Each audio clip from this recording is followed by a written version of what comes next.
আজকে তৈরি করে দেখাবো উড়িষ্যার বিখ্যাত ছানাপোড়া মিষ্টি রেসিপি। ওপরটা হালকা শক্ত, ভেতরটা নরম তুলতুলে রসালো। আর এই মিষ্টিটা দোকান থেকে কিন্তু অনেক দামে কিনে খেতে হয়। এখন থেকে আর দোকান থেকে কিনে খেতে হবে না, বাড়িতেই খুব সহজে তৈরি করতে পারবেন উড়িষ্যার বিখ্যাত ছানাপোড়া মিষ্টি রেসিপি। আর খেতে মুখে লেগে থাকার মতো। মিষ্টিটা বানানোর জন্য আমি এখানে 2 কেজি দুধ নিয়েছি। এবার ছানা কাটার জন্য আমি ভিনেগারটা রেডি করে নিচ্ছি। ভিনেগার দিয়ে দিচ্ছি 6 টেবিল চামচ এবং 6 টেবিল চামচ জলও দিয়ে দিচ্ছি। এবার ভালো করে মিশিয়ে নিচ্ছি। ভিনেগারের মাপটা হলো সমপরিমাণ ভিনেগারের সাথে সমপরিমাণ জল মিশিয়ে দিতে হবে, এটাই সঠিক মাপ। দুধটা জাল দিয়ে ঘন করার কোনো প্রয়োজন নাই। দুধটা ফুটে উঠলেই আমি গ্যাস ওভেনটা বন্ধ করে দেব। দুধটা এরকম যখন ফুটে উঠবে তখন গ্যাস ওভেনটা আমি বন্ধ করে দিয়ে দেব। আমি গ্যাসটা বন্ধ করে দিয়েছি। এবার দুধটা নেড়ে দেব যাতে দুধের উপর কোনো প্রকার সর না পড়ে। এই দুধটা আমি 2 মিনিট ঠান্ডা করে নেব এবং মাঝে মাঝে নেড়ে দিতে হবে, কারণ সর পড়তে দেওয়া যাবে না। এবার অল্প অল্প ভিনেগার দিয়ে আস্তে আস্তে আমি ছানাটা কেটে নেব। হাতার মধ্যে ভিনেগার নিয়ে দুধের মধ্যে ডুবিয়ে এভাবে আস্তে আস্তে মিশিয়ে আমি দুধের উপর ঢেলে দেব। ভিনেগারটা দেওয়ার পর 30 সেকেন্ড অপেক্ষা করতে হবে। 30 সেকেন্ড পর এভাবে হাতার পেছন দিয়ে আস্তে আস্তে ছানাটা কেটে নিতে হবে। তাড়াহুড়ো করে কিন্তু ছানা কাটা যাবে না। আবারও আমি অল্প ভিনেগার দিয়ে ঠিক সেমভাবে কেটে নেব। অনেক সময় বলে বোঝানো যায় না, একটু দেখে বুঝে নিতে হবে আমি কিভাবে ছানাটা কেটে নিচ্ছি। মিষ্টি ভালো মন্দ হওয়া নির্ভর করে ছানার উপর। ছানা যদি আপনার পারফেক্ট না হয়, মিষ্টি কখনোই পারফেক্ট হবে না, আপনি যত ভালোভাবেই মিষ্টি বানান না কেন। তাই ছানাটা খুব মনোযোগ দিয়ে দেখতে হবে। এই জন্য ছানাটা একটু নরমভাবে কাটতে হবে, চড়াভাবে কাটানো যাবে না। আমার ছানাটা কাটা হয়ে গেছে। দেখুন আমার ছানাটা কতটা সফট, দেখুন অনেকটা সফট, দেখেই বোঝা যাচ্ছে। এখন খুব তাড়াতাড়ি ছানা থেকে গরম জলটা আমি বের করে নেব। ছানাটা কিন্তু গরম জলের মধ্যে রাখা যাবে না, তাহলে ছানাটা ওভারকুক হয়ে যাবে।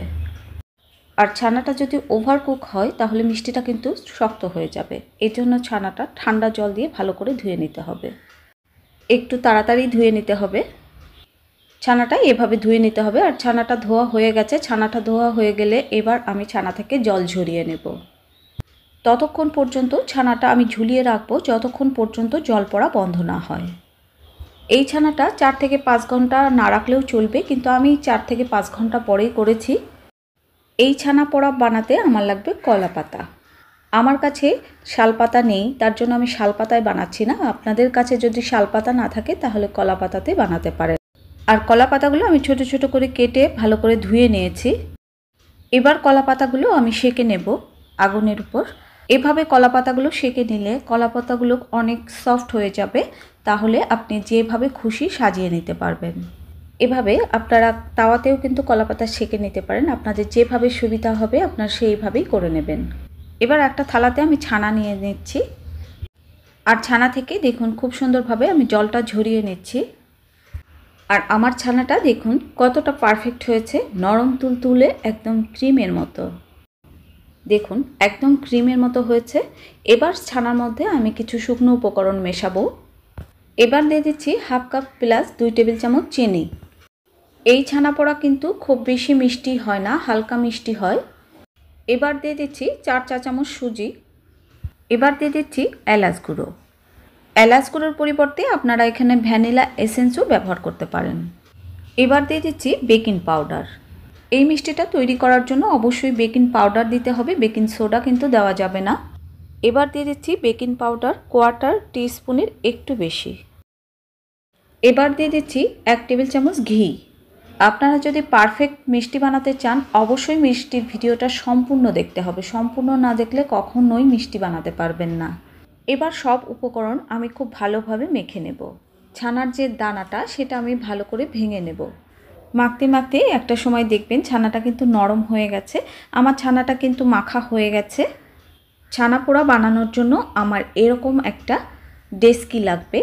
এটিকে অনেকেই আপনারা সসপ্যান বলেন, যে যে ভাষায় বলুন না কেন, এরকম একটা ডেস্কি লাগবে। ঘিটা আমি খুব ভালো করে কিন্তু মেখে দিয়েছি। এবার কলা পাতাগুলো আমি খুব সুন্দরভাবে বিছিয়ে দিচ্ছি। আর কলা পাতাগুলো খুব সুন্দরভাবে এভাবে ঠেসে ঠেসে দিয়ে দিতে হবে। একটু ভালো করে দেখে নিন আমি কলা পাতাগুলো কীভাবে সাজিয়ে নিচ্ছি। আমার রেসিপিটা যদি আপনাদের ভালো লাগে তাহলে লাইক, কমেন্ট, ফ্রেন্ডস অ্যান্ড ফ্যামিলির সাথে শেয়ার করতে ভুলবেন না। আর খুব বেশি ভালো লাগলে চ্যানেলটা সাবস্ক্রাইব করতে ভুলবেন না। কলা পাতাটা কিন্তু আমি খুব সুন্দরভাবে সাজিয়ে নিয়েছি। এবার দিয়ে দিচ্ছি 1.5 টেবিল চামচ ঘি।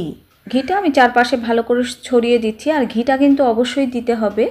আর এই ঘিয়ের উপরে কিন্তু ছানা পোড়াটা ভাজা হবে, এর জন্য সুন্দর একটা কালার আসবে। এবার ছানাটা আমি দিয়ে দিচ্ছি হাত দিয়ে চেপে চেপে। এভাবে আমি হাত দিয়ে চেপে চেপে সমান করে দিয়েছি। অনেকটা কিন্তু খালি আছে, এভাবে বড় দেখে পাত্রটা নিতে হবে, কারণ ছানা পোড়াটা যখন কুক করা হবে তখন কিন্তু ফুলে ডাবল হয়ে যাবে। এবার একটা হাঁড়ির মধ্যে দিয়ে দিচ্ছি নুন। আপনারা চাইলে নুন নাও দিতে পারেন বা বালি দিয়েও করতে পারেন। আমি নুনটা ছড়িয়ে দিচ্ছি। এখানে নুনের পরিমাণটা হচ্ছে 300 থেকে 350 গ্রাম। এবার স্ট্যান্ড বসিয়ে ঢাকা দিয়ে 10 মিনিট ফ্রি হিট করে নেব। আপনারা চাইলে কলাপাতা দিয়ে এভাবে ঢেকে দিতে পারেন, আবার খোলাও দিতে পারেন। আমি ঢেকে দিচ্ছি। 10 মিনিট ফ্রি হিট করা হয়ে গেছে। হাত দিলে অনেকটা তাপ অনুভব হচ্ছে। এবার আস্তে করে আমি ডেস্কিটা বসিয়ে দিচ্ছি। এবার ঢাকা দিয়ে দিচ্ছি।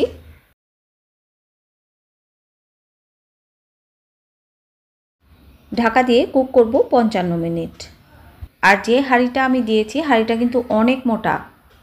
55 মিনিট পর আমি তুলে দেখেছিলাম, তখন আমার ছানা পোড়াটা কিন্তু হয়নি। আমি এখন 1 ঘন্টা 20 মিনিট পর তুলে দেখাচ্ছি, আরও একটু কিন্তু হবে। 1 ঘন্টা 30 মিনিট পরে আমার ছানা পোড়াটা কিন্তু রেডি হয়ে গেছে। আর শুরু থেকে শেষ পর্যন্ত চুলার আঁচটা কিন্তু মিডিয়াম লো হিটে আমি এই ছানা পোড়াটা কুক করেছি। আর ছানা পোড়ার চারপাশটা দেখুন সুন্দর একটা পোড়া পোড়া কালার চলে এসছে। যখন এই কালারটা চলে আসবে তখন বুঝবেন ছানা পোড়াটা রেডি হয়ে গেছে। আমি শাঁসলিক কাঠি দিয়ে দেখাচ্ছি, একদম ক্লিন এসেছে। একটা কথা মনে রাখবেন, আমার পাতিলটা যেহেতু অনেক মোটা ছিল তাই আমার ছানা পোড়াটা করতে কিন্তু অনেক টাইম লেগেছে। আপনাদের ক্ষেত্রে এর কম সময়ও লাগতে পারে, আবার এর থেকে বেশি সময়ও লাগতে পারে। আর এই পাশটা কালার করার জন্য কলা পাতায় ঘি মেখে উল্টো করে দিয়ে তাওয়াতে ভেজে নিতে পারেন।